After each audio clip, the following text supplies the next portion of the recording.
my beloved Boss Mike Severa.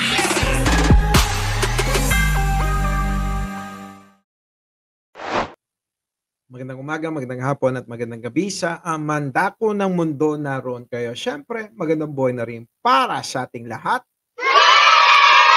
Eto na nga, nako, eto na si Secretary Gadon, daming pasabog. As in pasabog. So ngayon mga kababayan, oo nga, nabanggit nga niya na, nako, si Sara Duterte ay hindi na nga mananalo sa 2028. Oo, dahil nga dito daw sa pinaggagawa ng mga vlogger nila.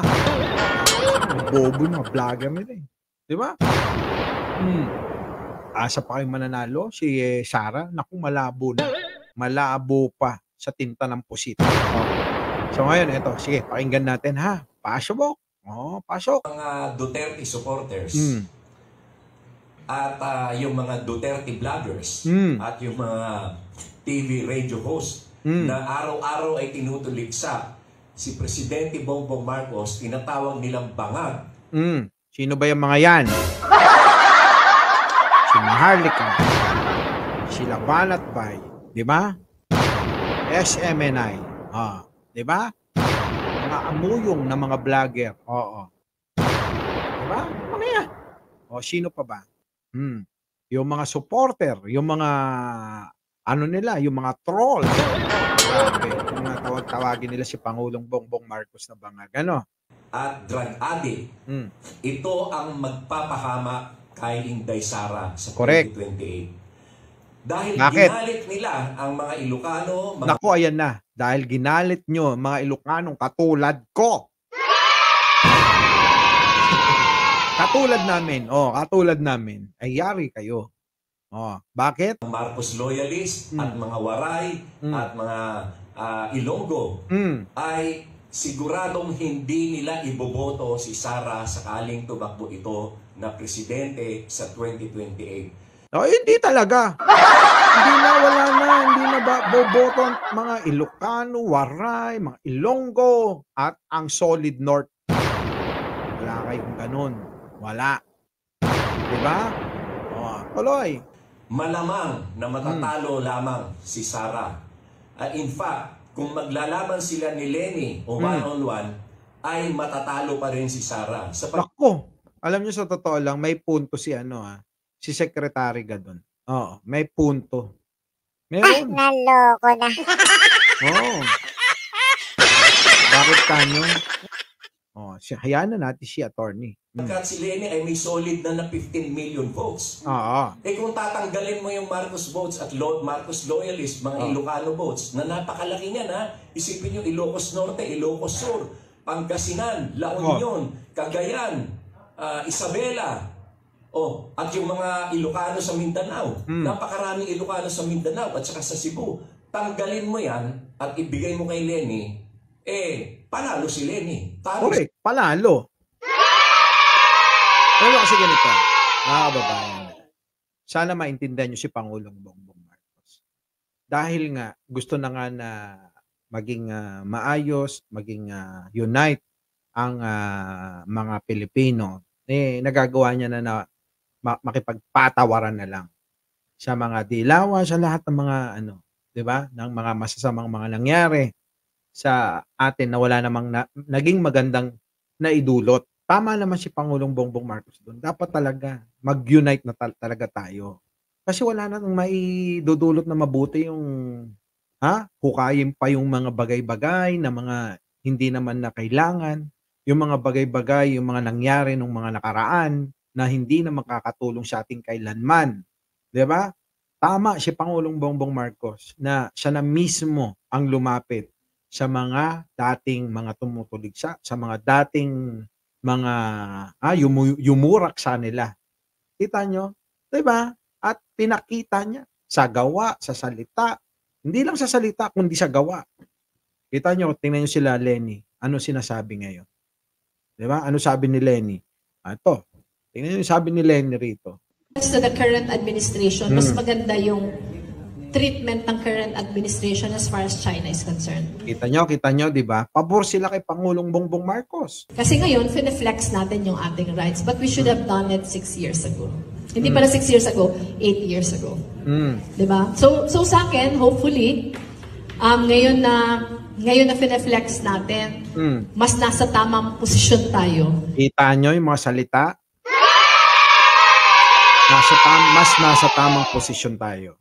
Pero sayang nung 6 na taon.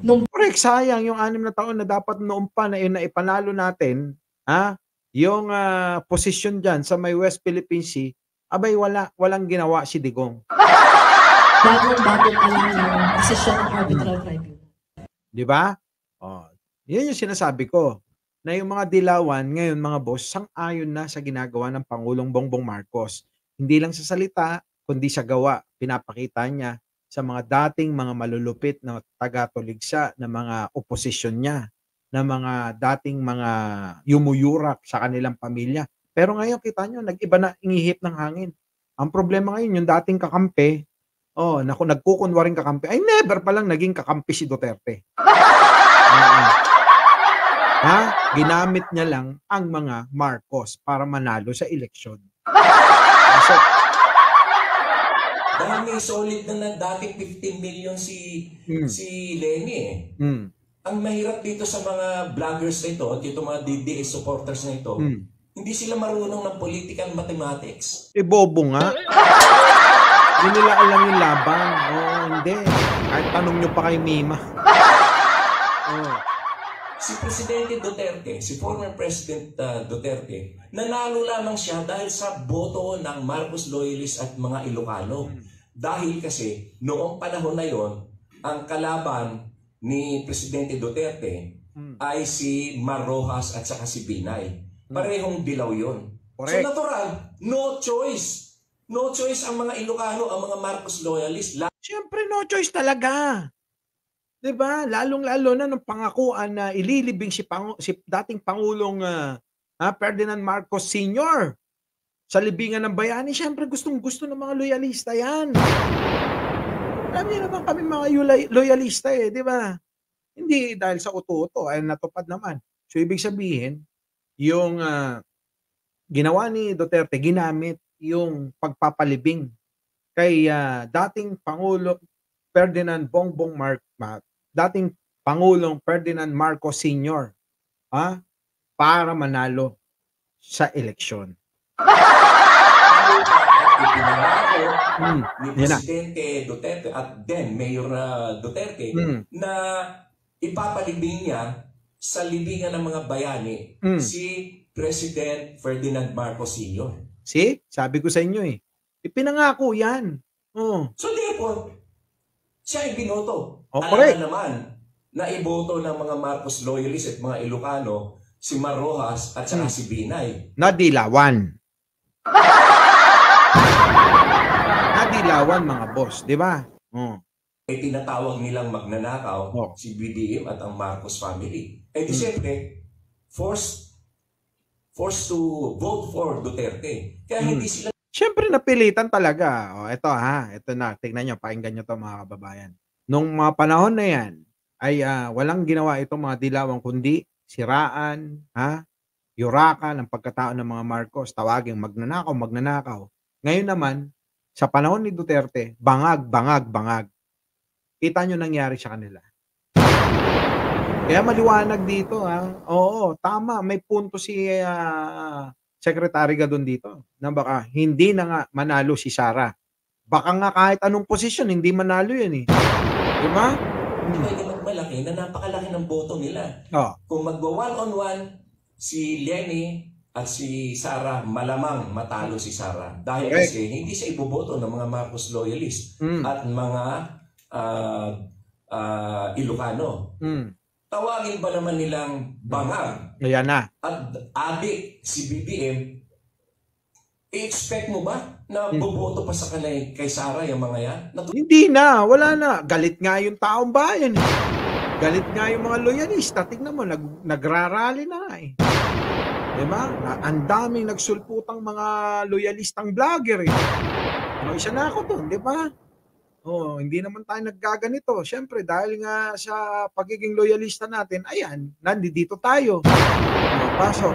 Pero hindi. Galit na sila ngayon eh. Ang may kasalanan niyan, ang napahamak niyan, ay si Sara. Kagagawan ng mga DDS vloggers at mga DDS supporters at mismong yung tatay niya. O tawagin yung araw-araw, bangag at adik si BBM. Tingnan ko lang kung iboboto pa si Sara. Natural, hindi. Hindi na talaga. Hindi na talaga mga boss. Maniwala kayo, hindi na. Yung survey na yan, hindi ako naniniwala dyan. Sila lang din naman nagpa-survey eh. Biruin mo, mag-survey ka sa ganito, doon sila malakas. Di syempre, lalabas, malakas. Diba? Kahit naman tayo magpa-survey eh. Kung magpa-survey ako, doon kayo pumunta sa salon. Survey kayo, malamang malakas ako. Ganun lang. Naloko na. Diba? Depende sa... survey ka ba naman sa baluarte mo? Kung di ka ba naman naging lamang dyan?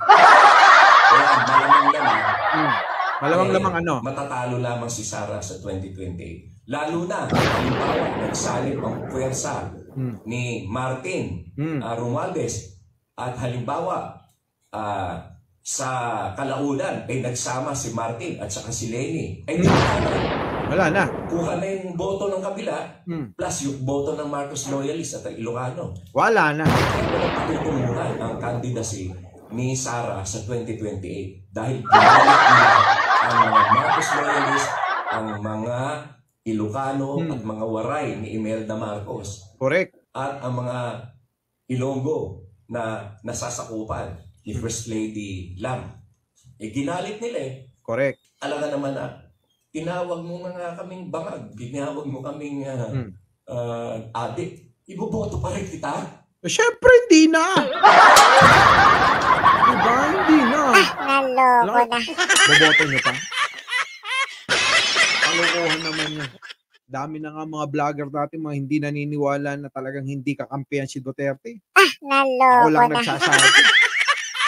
Ay nako, nung eleksyon pa lang, dami nating nakakabanggaan dyan. Nung eleksyon pa lang, talagang, ayoko na talaga. Naloko Hindi ako na. naniniwala dyan. Sa mga style lang daw ni Duterte. Ano na ngayon? Kayo, ano na? Ano na ngayon? Yung mga nagsasabi ng style lang. Naloko na. Ayaw nyo maniwala sa kukunin ko nga sa susunod yung mga sinabi ko sa TikTok. Natural, hindi. Hindi marunong sa political mathematics yung mga yan. Kasi padalos-dalos sila eh. Ang nakakalungkot pa niyan, lahat ng pinag-umpisahan nito, dati naman magkaalyado yan eh. Ang lahat lang ng pinag-umpisahan na dahil lamang doon sa 400 million na confidential funds na inalis ng Kongreso kay Sara. Kasi nga matakaw. Matakaw sa confidential fund. Hindi na lang pinagbigyan. Naloko diba? na. Ewan ko ba sa mga to? Ba gagawin siya maraming pera? Doon na, nagwala-wala na sila. Kung may kasalanan, kung matalo si Sara sa 2028, ang may kasalanan niyan ay yung mga DDS vloggers, yung mga DDS supporters, at yung tatay niya. Yun. May kasalanan dyan, yung mga chismoso, mga vlogger nila. Yung mga naggagaling-galingan, wala namang alam. Diba? Kayo mga kababayan, ano po masasabi nyo dito? Paki-comment po at aking binabasa yan. Talagang ako naniniwala kasi na ang walang ibang sisihin dyan, kundi yung si Duterte, na tatay ni Sara, yung mga vloggers na tatanga-tanga, yung mga supporter na masyadong nagpapasiklab ng mga hindi naman dapat. Muli, Mike Cervera po, laging nagpapaalalang mahalin natin ang ating kapwa, pagdasal natin lagi ang ating bansa. Magandang umaga, magandang hapon at magandang gabi. Siya ang mandako ng mundo. Naroon kayo. Siyempre, magandang buhay na rin para sa ating lahat.